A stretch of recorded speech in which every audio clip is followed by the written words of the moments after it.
Hey you guys, the summer's over and I am back.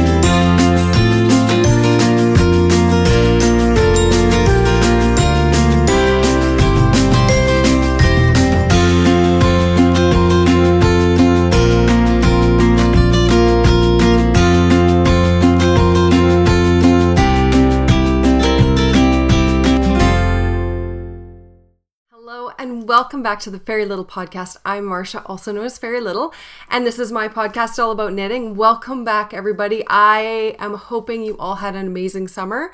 Mine was very, very busy. As a lot of you know, I mentioned on Instagram that I was taking the summer off so that I could finish all of the stuff in my house due to the claim that we had last year, and I got it done. Oh, I feel so amazing that it's finally finished, and now I can not have divided energy and be able to put more into the podcast. So I'm so happy to be back. I'm so happy that's done, and I appreciate all of your patience in waiting for me to come back. So let's get right into it because I have been knitting a lot. I've been crocheting a lot too, so I'm going to show you a crocheted item. I have some finished objects, and I have one thing that I've been kind of working on. Well, two things I've been working on, and so I'll get right into that. So the first thing I'm going to start off with is I mentioned late spring, early summer that I would be hosting a knit along that began on August 1st and it ends November 31st, and it is for my Skaha sweater design. There's already people who have completed their sweaters. They started on the 1st and they're already done. It's a fairly quick knit, and so there's still time. If you are interested in joining the knit along, absolutely do that. And I've been working on one as well, and it's coming along. I don't assume that I will be getting very much done in the next couple weeks. I haven't worked on it in a few weeks already, but I will have it done by the time our time limit is up, August 31st. And I'm going to come up with an amazing prize package.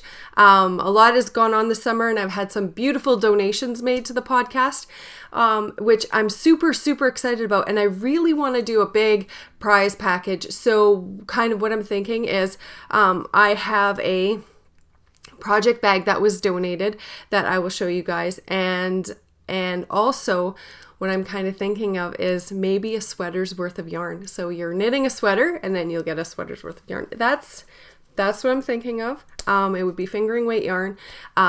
It might not necessarily be the same color. It might be in the same kind of color family, or just 3 or 4 skeins of sock weight yarn, and you can kind of pick your color palette. So I'm not sending pinks to a blue person, or blues to a yellow person, or reds to a blue person.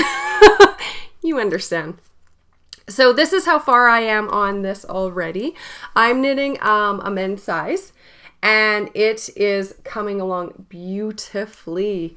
So the yarn I'm using for this is Madeline Tosh in the Smokestack colorway, and there was a big drama with even getting the yarn because it sold out. I bought all of what was left over in one shop, and I had to wait probably 3 or 4 months to get the final amount of yarn. So I have a couple different colorways, but I'm alternating. So so you can't even really tell that it's two different colorways that are going into this, and it's looking really nice. It's so soft. It's so beautiful to work with.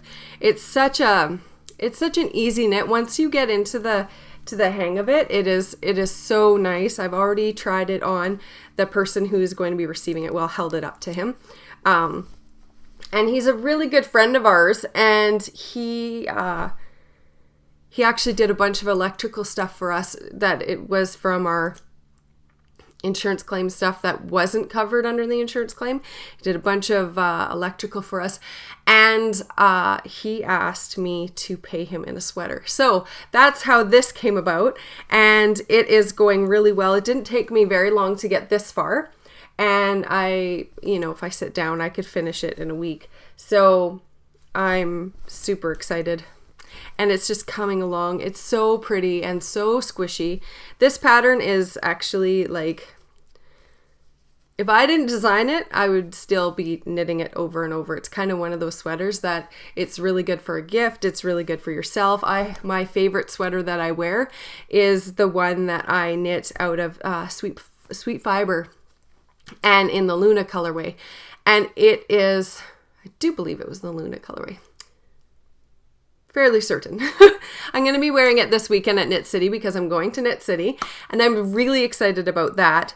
But it's my go-to sweater. It's the one that I throw on. It looks really great with jeans. It looks great with leggings. It just looks great.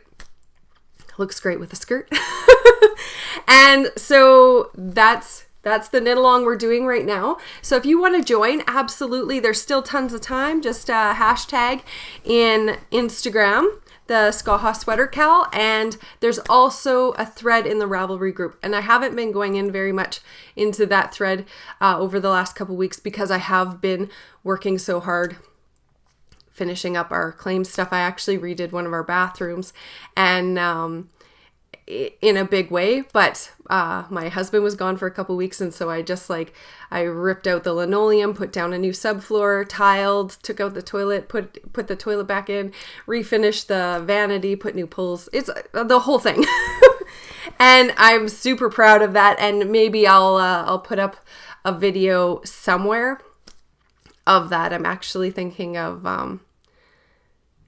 I won't include it in this video, but keep your eyes tuned for where I might be posting that, because I don't really want to post that kind of stuff within the knitting part of my world, because if you're here for knitting, you're here for knitting.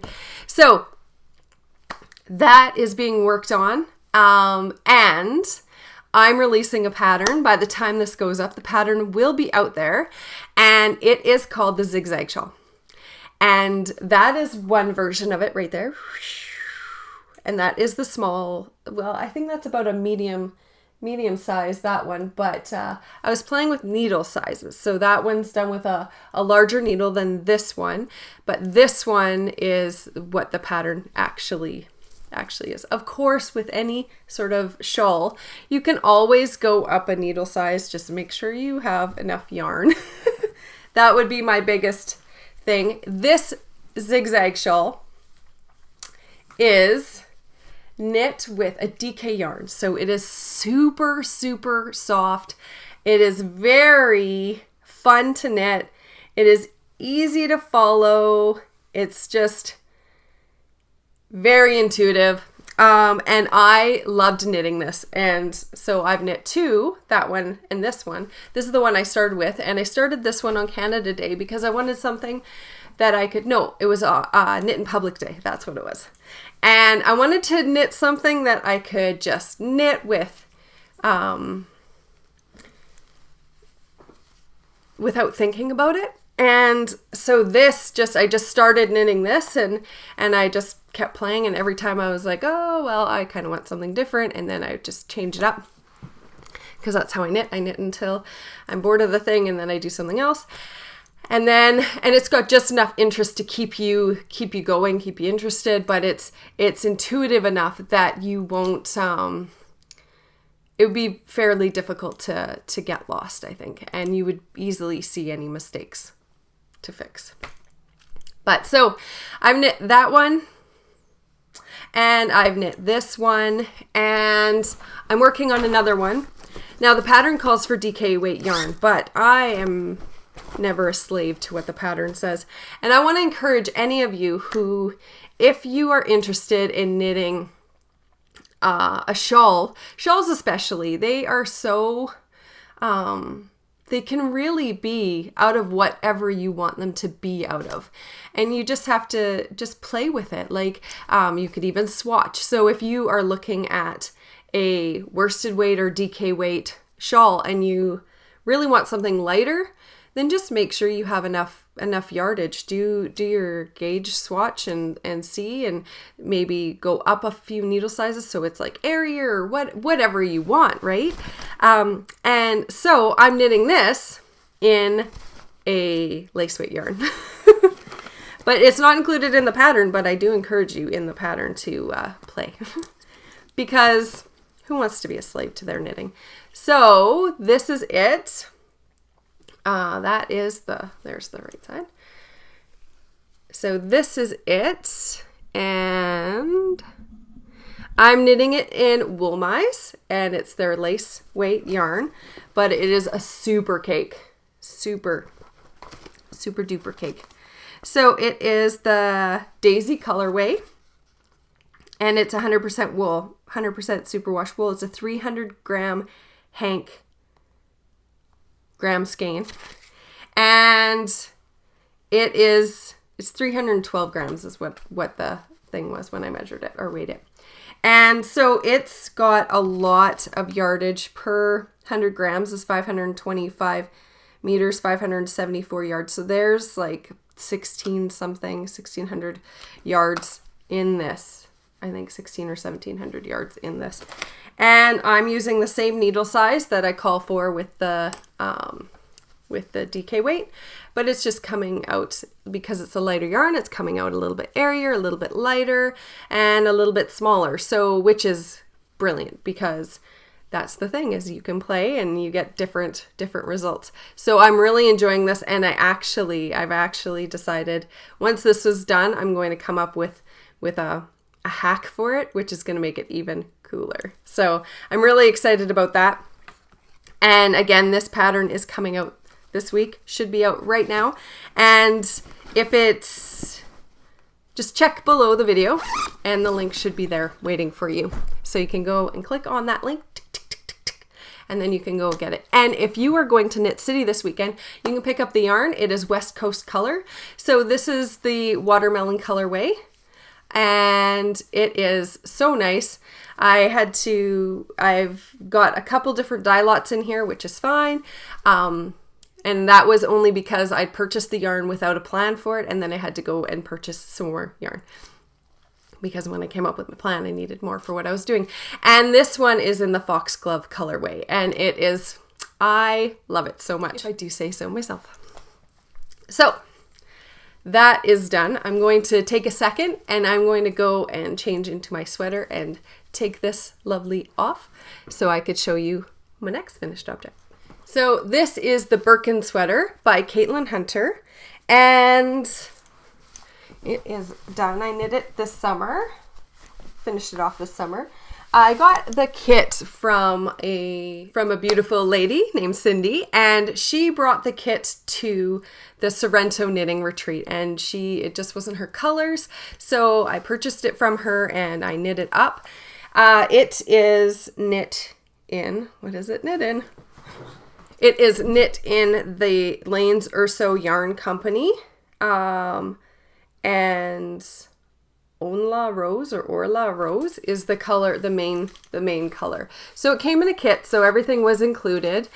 So what happened was I was knitting it and I felt like I was running out of yarn, and I was like, oh, well, I kind of want longer sleeves and maybe a longer body, but I felt like I was just running out of yarn, and I didn't realize I had a whole extra skein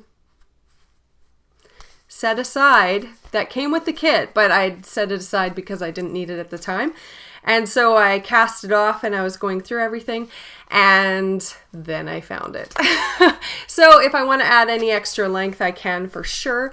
It was a beautiful knit. I did not go up a needle size for the color work like it calls for, and I would suggest you do that. It's a little bit tight on my shoulders, and I'm broad shouldered anyway. Like I have, football shoulders.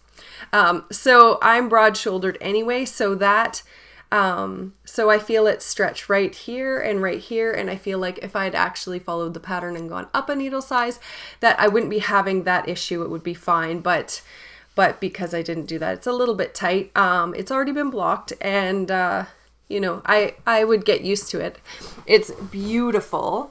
It's nice and loose. I did a larger size than I normally do. I usually go down a size because I find that if I knit for the size I actually am, it usually comes out a little bit big. But I wanted this one to be looser, and I already knew that I wasn't going to go down a needle size, so thought I would go up a size, which still in the color work area. And I did it nice and loose. Like my color work is my floats aren't tight. I'm done lots and lots of color work, so it usually has a lot of give. It's just that extra. Maybe it's just the shape of it is a little bit different, but I love it. I definitely love it. And that's the only recommendation that I would have, is actually follow the pattern, which I didn't do. So that's my own fault. That has nothing to do with the pattern or anybody else. It's me.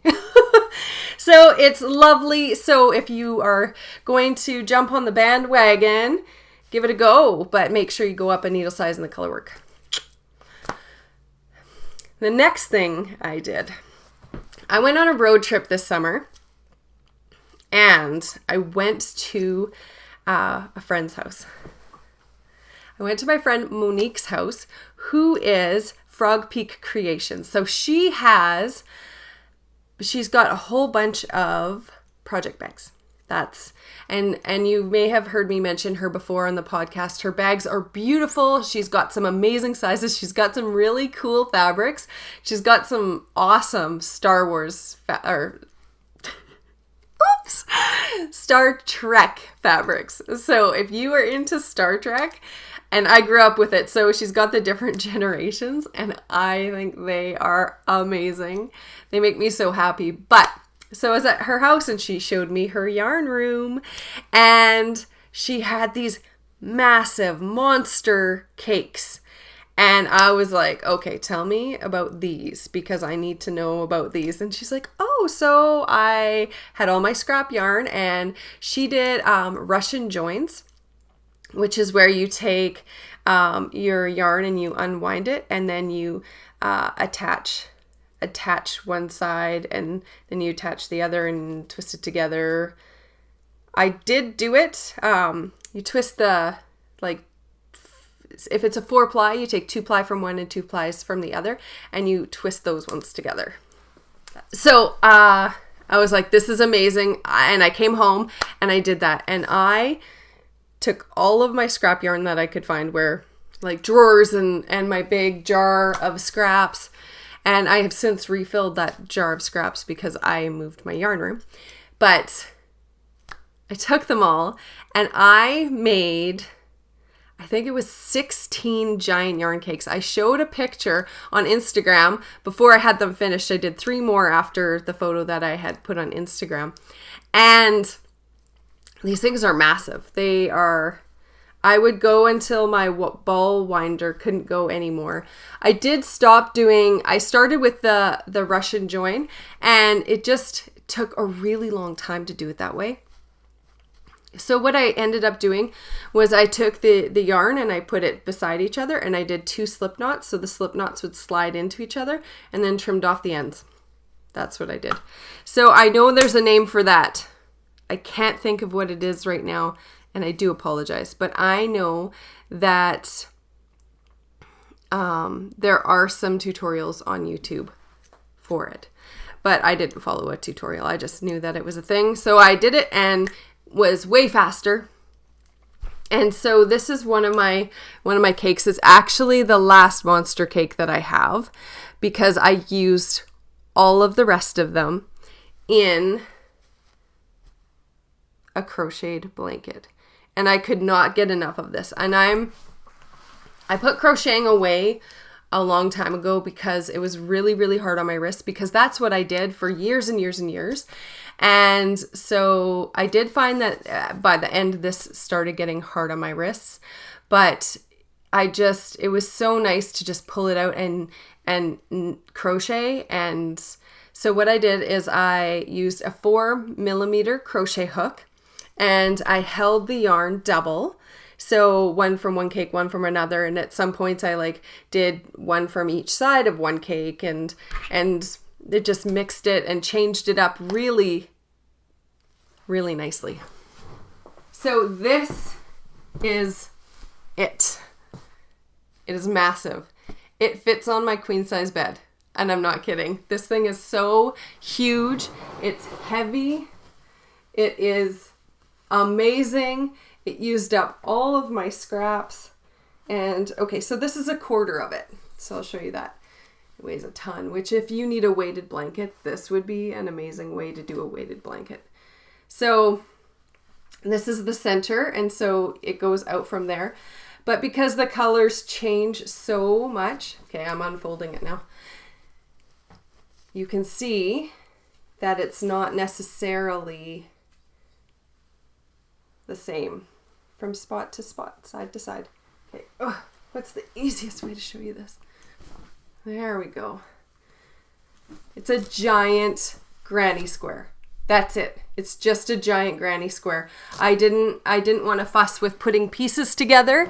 I wanted to just be able to just sit down and go and not worry about any extra finishing. So I had no ends to weave in, except for at the end. That's it. I had one end to weave in. At the beginning, when I tie my slip knot, I actually crochet my end into the first square. So you can't even, the yarn's worked in right away. So you don't even have to worry about that. And then because of how I attached the ends, there's no ends to weave in. And oh my goodness, I love that so much. And it just is so smooth, the transitions. Even though it's like jarring color differences, it just looks so good together. So I'm really, really happy with this, and maybe I'll do some sort of monster ball crochet along or something. I think that might be fun, because I've got more yarn that I need to cake up and make another one maybe. But yeah, I enjoyed this so much. And it used every little piece of scraps, and even the smallest scraps were just easily put in there. My like 5-gram little scrap ends, my 10s, everything. I had like little half balls from finishing socks that I just like did ankle socks, and that's one of these colors here. Was from a pair of ankle socks that I did. But this yarn is really the one that I finished it off with, is kind of a sentimental yarn, because the dyer who dyed this was from Australia, and she passed away, I think, last year. So this is not a yarn that you can get anymore at all. So I finished it off with that, because it was just such a beautiful way to finish it. And so there's a lot of yarn from a lot of you in here that this blanket is filled with love and thoughts and snuggliness, and I love it. And I've had so many family members have said, "Oh, are you making me a blanket?" So I might just do some of that for a little while too. Yeah, so that's another finished object. So last but definitely not least, I want to talk about what's happening in this room. This is a different room. I have a new yarn room. It's not ready for a tour yet, because in all of the shenanigans and tomfoolery that I've been doing in the last couple weeks, I moved my yarn room into another room. It's actually a larger room. It's off of my bedroom, so it's more private, away from the kids. And it's quieter, and I repainted this room to be the yarn room. So it's got better lighting, better reflection, I guess. And I love it. So I have gone through my yarn. You'll notice my yarn stash, if you saw it before, it looks quite a bit smaller. I've moved a lot of my worsted weight yarn is not in there. It's moved to a cabinet over here. So I've got, and I have some like leftover sweaters worth of yarn because I've knit some sweaters, but I had a ton of certain colors. So that's over here as well. And there's a whole bunch of colors over here. So this section here, those are yarns for designing with. So I have some sort of idea what's going to happen with those as far as designing goes. And I have some other stuff that I'm working on.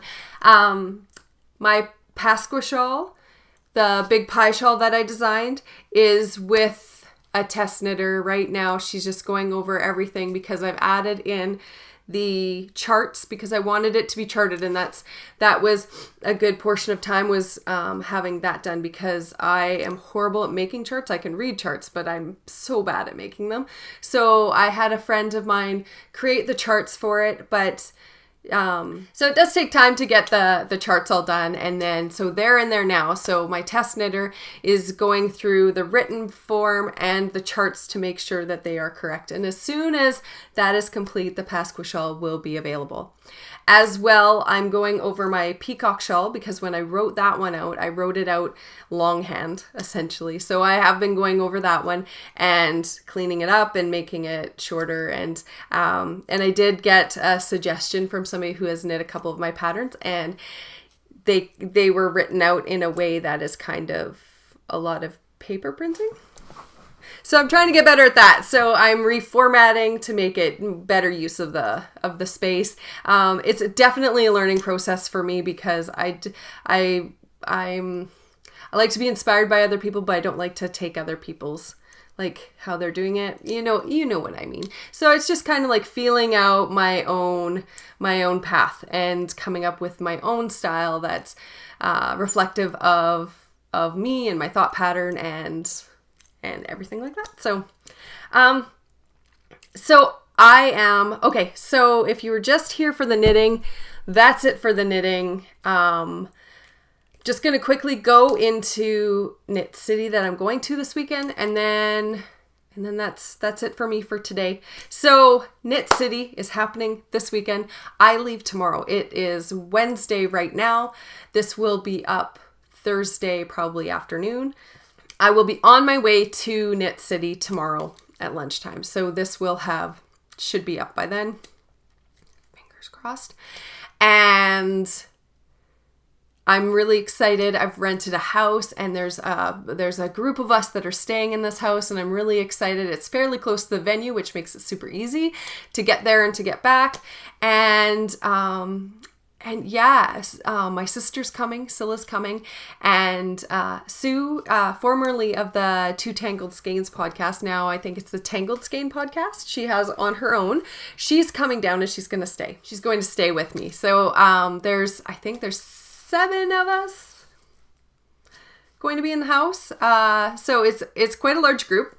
I think it's going to be amazing. It's going to be so much fun.